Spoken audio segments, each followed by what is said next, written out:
Big TV భక్తి సమాచారం WhatsApp ఛానల్లో జాయిన్ అవ్వండి. అన్ని విశేషాలు ఎప్పటికప్పుడు తెలుసుకోండి. అందుకే అమావాస్య వస్తే మధ్యాహ్నం ఎవరింటికి వెళ్ళకురా అంటారు. ఎవరింటికి వెళ్ళకురా అని ఎందుకంటారంటే వాడి ఇంటి ముందు పితృదేవతలు నిలబడతారు. అమావాస్య మధ్యాహ్నం 12 గంటలకి పితృదేవతల పేరు చెప్పి జలతర్పణం చెయ్యాలి. కనీసంలో కనీసం అలా చేయకపోతే స్వయం పాకమన్నా ఇవ్వాలి.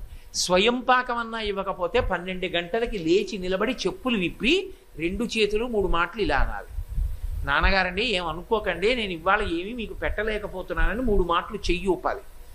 అలా కూడా ఊపకపోతే పితృదేవతలు ఆగ్రహిస్తారు. దుర్మార్గుడు, నేను జన్మనిచ్చాను, అమావాస్య 12 అయింది, అయినా సరే నాకేం చేయడం. నాకు ఒక్కొక్కసారి ఆశ్చర్యంగా ఉంటుంది. నేను చెప్పిన మాటల్ని ఎంత గట్టిగా పట్టుకుంటుంటారంటే కొంతమంది, మా మోహన్ రావు గారు అమావాస్య వస్తే ఏ బ్రాహ్మణ కుటుంబం కన్నా నిష్ఠగా చేస్తారు పితృదేవతకి. 12 అయ్యే వరకు ఉండి బ్రాహ్మణుల్ని తీసుకొచ్చి స్వయం పాకం ఇచ్చి అప్పుడు భోజనం చేస్తాడు ఆయన. కాబట్టి అమావాస్య నాడు పితృతర్పణం చెయ్యాలి. ఆంధ్రదేశంలో అంటే సమస్త ఆచారములు లుప్తమైపోతున్నాయి, కానీ ఇప్పటికీ ద్రవిడ దేశంలో మహళయపక్షం వస్తే ఏ దేవాలయానికి వెళ్ళరు. మహళయపక్షం అంతా ఎంత పెద్ద ఆఫీసర్లు కూడా మధ్యాహ్నం అయ్యేటప్పటికీ పుష్కరిణిలో స్నానం చేసి పితృదేవతలకి జలతర్పణలు చేస్తారు. కాబట్టి పితృదేవతల గురించి పట్టించుకునేవాడు ఉండడు. అసలు తల్లి తండ్రి ఫోటో కూడా ఇంట్లో ఉండదు. అట్టే మాట్లాడితే కూతురికి పెళ్లి చేసేటప్పుడు కన్యావరణ ఉంటున్నప్పుడు 3 తరాల పేర్లు చెప్పాలి. ఇంటి బ్రహ్మగారు అడుగుతాడు, ఏమయ్యా 3 తరాల పేర్లు చెప్పు, మీ తాతగారి పేరు ఏమిటంటాడు, తెలియదు. అది చెప్పడానికి ఒక ముసలమ్మ ఉంటుంది, ఆవిడని అడగాలి. మీ తాత పేరు ఇదిరా అంటుంది ఆవిడ. అప్పుడు ఆ తాత పేరు, అప్పుడు తండ్రి పేరు చెప్తాడు. వీడి పేరు ఒకటే, వీడి గుర్తు, తండ్రి పేరు ఏదో కొద్దిగా గుర్తు ఉంటే తాత పేరు తెలియనే తెలియదు. అసలు ముత్తాత పేరు చెప్పేవాడే లేదు. అసలు నాయనమ్మ పేరు అవి తెలుసున్న వాళ్ళు, తాతమ్మ పేరు తెలుసున్న వాళ్ళు ఇప్పుడు లేనే లేరు. అసలు తల్లిదండ్రులతోటి అనుబంధమే లేదు. వాడు పుడుతూనే హాస్టల్కి పోతాడు, తర్వాత అమెరికా పోతాడు, అక్కడ చదువుకుంటాడు, రష్యాలో ఉద్యోగం చేస్తాడు, లండన్లో రిటైర్ అవుతాడు, ఎక్కడో ఢిల్లీలో సెటిల్ అవుతాడు. ఈలోగా జన్మనిచ్చిన తండ్రి ఎప్పుడూ ఊపిరి ఆగిపోతుంది. ఆగిపోయిన పుణ్యానికి వాడిని ఐస్ పెట్టులో పెట్టి 48 గంటలు పీనుగు నానిపోయి గడ్డ కట్టేసి ముట్టుకుంటే జారిపోయేట్టు అయిపోయాక వాడు వస్తాడు. వాడిని కన్న పుణ్యం ఏమిటో తెలుసా అండి?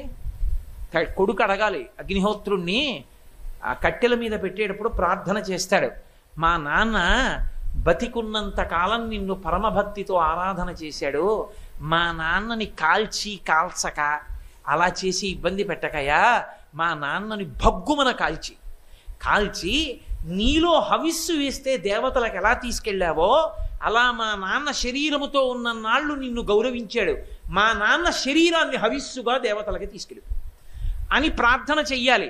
కానీ ఇవాళ కొడుకు చేసిన దురాగతానికి తండ్రులు ఏమవుతున్నారు? 48 గంటల పైచిలుకు పాచి పీనుగు ఐస్ మీద పడుకుని ఉంటుంది. లోపలికి మంచిలిపోయి ప్రేతం బిగిసిపోయి బయటికి తీసినప్పుడు కాళ్ళు చేతులు పట్టుకుంటే మంచు ముద్ద అయిపోయి ఉంటుంది. తలకట్టు భాగం పట్టుకుంటే కింద ఐసే, అసలే చల్లబడిపోయింది, దాని మీద ఐసు. గాలాడని గాజు పెట్టెలో 48 గంటలు పడుకుని ఉంటాడు ఆ కొడుకు కోసం చూస్తూ. వాడికి నీటి చుక్క పోసిన వాడు ఉండడు, అప్పుడు వస్తాడు. దీన్ని తీసుకెళ్లి కట్టెల మీద పెట్టి వెలిగిస్తే ఎంత పొగొస్తుందో అందులోంచి. అది కాలదో పట్టాను. కొడుకుని కన్నందుకు తండ్రి పొందినటువంటి బహుమానం అది. తండ్రి చచ్చిపోయే వేళటికి పక్కన కూడా కొడుకుంటున్నటువంటి దైన్య స్థితికి దిగజారిపోయింది వాళ్ళ ప్రపంచం. కారణం ఏమంటే యుగ లక్షణం అలా ఉంటుందమ్మా. తండ్రికి కొడుకు మీద ఆశ లేదు, కొడుక్కి తండ్రి మీద కర్తవ్యం లేదు. మా అబ్బాయి అమెరికాలోనే ఉండాలి, లక్షలు తేవాలి, తండ్రికి సంతోషం. నాన్నగారు పెద్దవాడైపోయాడు, నాన్నగారికి నేను కాళ్ళు పట్టింది ఎప్పుడు, నాన్నగారికి కూరలు తెచ్చి, నాన్నగారండి మీకు దోసకాయ పప్పు ఇష్టం, దోసకాయలు తెచ్చాను నాన్నగారండి, అమ్మ దోసకాయ పప్పు అయ్యమ్మ ఇవాళ నాన్నగారు తింటారని కొడుకు అన్ననాడు తండ్రికి గజారోహణం చేయించినట్టు. అన్న కొడుకేడి 70 ఏళ్ళు వచ్చినా వీడి సంచి, వీడి సైకిలు, వీడి కూరలు వీడివే. తెచ్చినవాడా వండి పెట్టినవాడా ఎవడున్నాడు కనుక. కాబట్టి నేను ఎంత తల కొట్టుకుంటే ఏం ప్రయోజనం. కాబట్టి దేవతలకు, పితృదేవతలకు, నీకు నాకు ఎవరు చెప్తున్నారు ఈ మాటలన్నీ? నేను చెప్తున్నాను అనుకోకండి, కోటేశ్వరారు చెప్పట్లేదు, భాగవతంలో చెప్పారు, వ్యాసుడు చెప్పాడు, పోతన గారు చెప్పారు. ధర్మదేవతతో భూమాత మాట్లాడుతోంది. చాలా నడవడి తప్పి ధర్మాచరణమునందు వైక్లభ్యముతో జీవనమును గడిపితే నేను మన్నింపబడదనుగాక. నేను శాస్త్రం ఒక్కటే మాట్లాడుతున్నాను.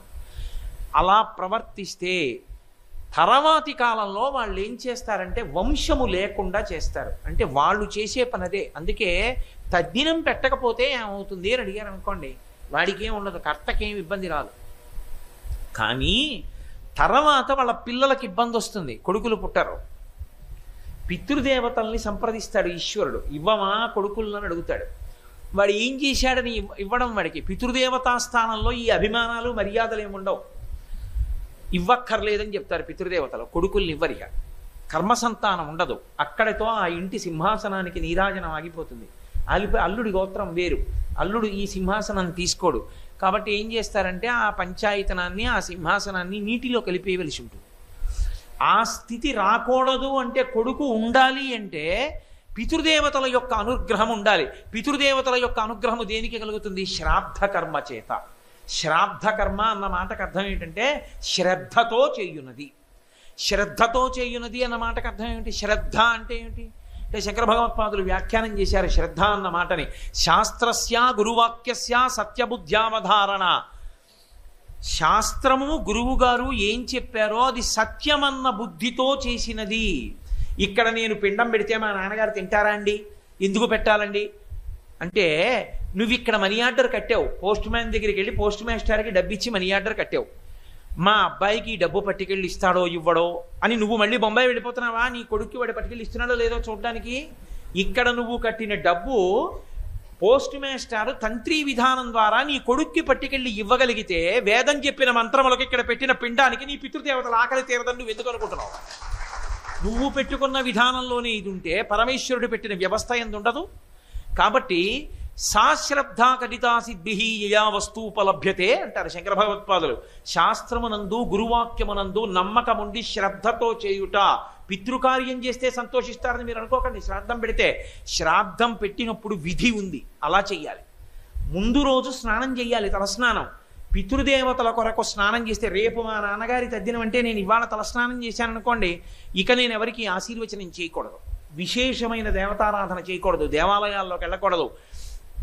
మా నాన్నగారి గురించి స్మరిస్తూ ఉండాలి. మహానుభావుడు మా నాన్నగారు ఎంతటి పరమభక్తుడు, షట్కాల శివపూజా దురంధరుడు, ఎంతటి సంగీత విద్వాంసుడు, ఎంతటి జ్యోతిష ప్రకాండుడు. మహానుభావుడు పరమభక్తితో దూర్జటిలా శంకర శతకాన్ని రచించుకుని పద్యాలు రాశారు అని ఆ పుస్తకం చదువుకుని మా నాన్నగారి యొక్క గుణములను వర్ణించాలి. అంతేకాని ఆయనలో దోషమున్న మాట్లాడకూడదు. తండ్రి గురించి గొప్పగా మాట్లాడుకుని సంతోషించి మరునాడు శ్రాద్ధకర్మ చేసేటప్పుడు తన కొరకు అని తెచ్చుకున్నవేవీ ఇక తాను వండకూడదు. కేజీ బెండకాయలు తీసుకొచ్చి 4 పులుసులో వేసుకోగా మిగిలినవి వండి పితృదేవతలకు పెడితే వాళ్ళు తీసుకోరు.